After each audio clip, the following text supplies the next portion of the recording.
మామూలు మనుషుల్ని సులభంగా ఓడించవచ్చేమో కానీ ప్రార్థన లేదా దైవశక్తిని ఆసరాగా చేసుకొని జీవించే మనిషిని ఓడించడం అసంభవం. ప్రార్థన చేయటం వల్ల మనని బాధించే విషయాన్ని మనం మాటల్లో పెట్టగలుగుతాం. సమస్య అస్పష్టంగాను మసకగాను ఉన్నంత వరకు దానికి సమాధానం కనుక్కోవడం మాత్రం చాలా కష్టం. ప్రార్థన కూడా మన సమస్యల్ని కాగితం మీద రాసుకోవడం వంటిదే.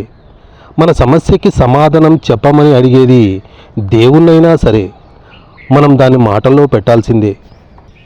ప్రార్థన వల్ల మన సమస్యల భారాన్ని మనం ఇంకొకరితో పంచుకుంటున్నాం అన్న భావన కలుగుతుంది.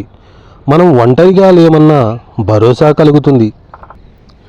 మనకున్న బరువు బాధ్యతలని, మనని వేధించే కష్టాలని భరించే శక్తి మనలో చాలామందికి ఉండదు.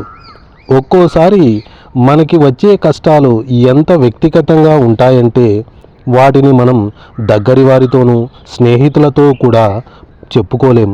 అలాంటప్పుడు ప్రార్థన ఒక్కటే మార్గం.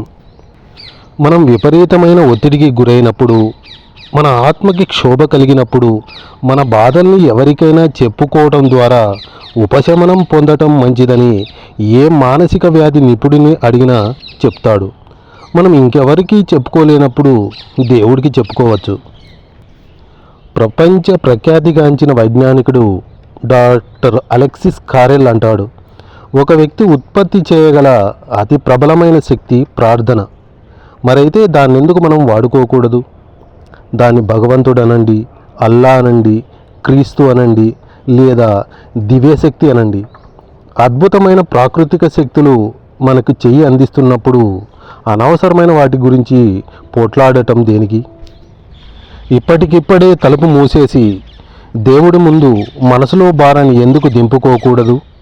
మీరు విశ్వాసాన్ని కోల్పోయి ఉన్నట్టయితే ఆ సర్వేశ్వరుడికి దాన్ని తిరిగి ఇవ్వమని ఎందుకు మొరపెట్టుకోకూడదు?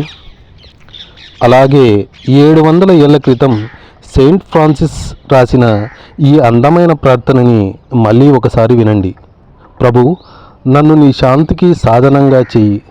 ఎక్కడ ద్వేషం ఉందో అక్కడ నన్ను ప్రేమని నాటని, గాయం ఉన్న చోట క్షమని స్థాపించని, సందేహం ఉన్న చోట నమ్మకాన్ని కలిగించని, నిస్పృహ ఉన్న చోట ఆశని వెలిగించని, అంధకారం ఉన్న చోట జ్యోతిని రగిలించని, దుఃఖం ఉన్న చోట సంతోషాన్ని నెలకొల్పని. దేవా, నాకు ఓదార్పు కావాలని నేను కోరకుండా ఎదుటివారికి నేను ఓదార్పు కలిగించేటట్టుగా నన్ను కరుణించు. నన్ను ఎదుటివారు అర్థం చేసుకోవటం కాదు, నేనే వారిని అర్థం చేసుకునేలాగా చెయ్యి. ప్రేమని పొందటం కన్నా ప్రేమను పంచివ్వటమే నా కర్తవ్యం అనిపించేటట్టు చెయ్యి. ఎందుకంటే ఇవ్వటం ద్వారానే మనం దేనైనా పొందగలుగుతాం. ఇంకొకరిని క్షమించినప్పుడే మనకి క్షమాపణ లభిస్తుంది. మరణించటం ద్వారానే ఆద్యంతరహితమైన జీవితాన్ని పొందగలం.